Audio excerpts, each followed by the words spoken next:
My name is Alan Parker. I'm the president of the Justice Foundation. I'm a former professor of law, and about 30 years ago, we founded the Texas Justice Foundation at the time as a nonprofit public interest litigation foundation, litigating for limited government, free market, private property, and parental rights. And that included school choice. But in the year 2000, we began to get the opportunity to represent Norma McCorvey, who was the Roe of Roe v. Wade.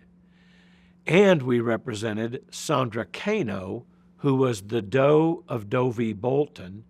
And these two cases are the cases that brought abortion on demand to America. Now, in 2000, we began to represent the women to seek the reversal of their own cases. The cases had originally gotten to the Supreme Court in 1973, and on January 22nd, 1973, the court found a right to abortion that was nowhere in the Constitution. The word abortion is not mentioned at all. In fact, in the Roe case that found this right, supposedly, the court struggled to find it. They didn't know if it was in the 9th Amendment or the 14th Amendment, or finally they ended up with the penumbras, the shadows, and dark places of the Constitution. Well, that is unfaithful judging. If you want to live in a republic where judges follow the law and the people determine what the law should be through their elected representatives or through ratifying a constitution, then you need faithful judges who will follow the written language according to the meaning at the time it was adopted. Now, does that mean we're trapped in the past and a constitution of the past? No. The Constitution itself set up the way it could be amended to be a living document, but not by judges making up things, by the people through the amendment process changing the Constitution.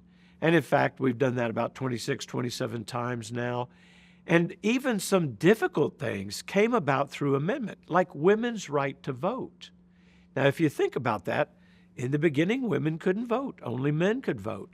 And women had to persuade men to give them the right to vote. Women couldn't vote for it. And yet they did, and there was an amendment to the U.S. Constitution. So nobody today talks about eliminating women's right to vote. It's in the Constitution. Be very difficult to change it, and no one's advocating that today. But for 49 years, even after Roe v. Wade was passed by the Supreme Court, massive numbers of people, millions of people disagreed. There is no right to abortion in the Constitution. Instead, there is a right to life in the Constitution. How do I know that? Because I can read the Constitution. You don't have to be a law professor. You can read the Constitution. I'll quote you right now the two places of the Constitution where it says there's a right to life.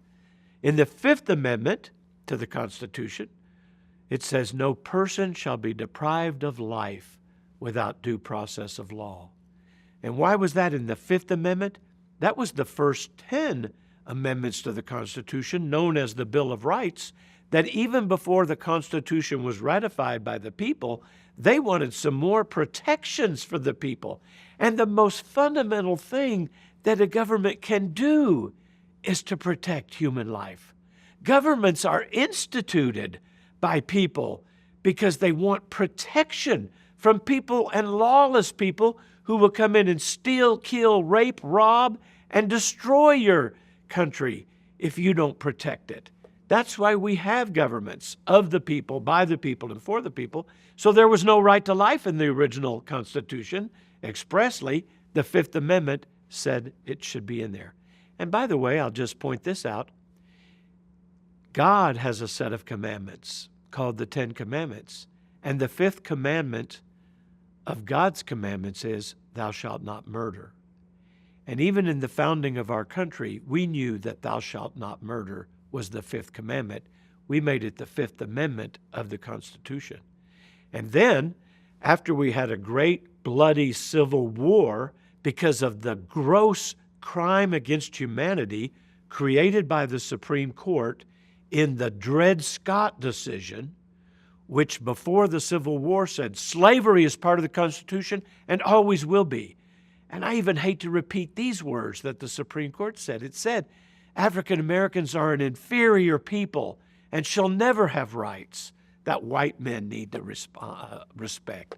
Well, that was a terrible decision. It wasn't even really the intent of the Constitution, because the founders had formed abolition of slavery movements. The founders had put in a provision in the Constitution that the slave trade would be abolished in 1807. Now, why did they take so long? 1781, the Constitution was made and ratified, but slavery was all over the world. Almost every society in the world. Africans would put Africans into slavery and take them to the ships to sell them to the English and the Americans and the French and other people around the world. Slavery had existed for centuries. And yet Americans said, we're going to end it. And why? I believe it was because our Declaration of Independence said, we hold these truths to be self-evident, that all men are endowed by their Creator with certain inalienable rights, and among these is the right to life. So in our first founding document, the Declaration of Independence, we put a right to life in there. In the Fifth Amendment of the Constitution, we put a right to life in there. And then after the Civil War, when the Supreme Court said, there can be no compromise, slavery will exist forever, and the anti-slavery North said, we're not going to allow that to happen, and there was the South rebelled and seceded, and we had a great Civil War. And after that, the 14th Amendment put in again the right to life. No person shall be deprived of life without due process of law. And also, everyone is entitled to the equal protection of the laws. So you would think we have a great Constitution which should stop the crimes against humanity. And abortion is a crime against humanity, just as slavery and segregation were. And segregation was actually upheld by the Supreme Court of the United States in 1896. Even after the 14th Amendment said African Americans shall get equal protection, the Supreme Court in 1896 said, no, we're going to allow separate but equal. The Constitution says equal protection, but no, separate but equal is good enough for this class of human beings. So today we have a Constitution which twice in the Fifth and the 14th Amendment says, no person shall be deprived of life without due process of law. And why was that in there? Because otherwise, to kill a person is murder without due process of law. If someone has committed the crime of murder themselves or some other horrible crime, and you give them a trial, you convict them beyond a reasonable doubt with immense protections to make sure they're not innocent, but that they are truly guilty, then you can put someone to death.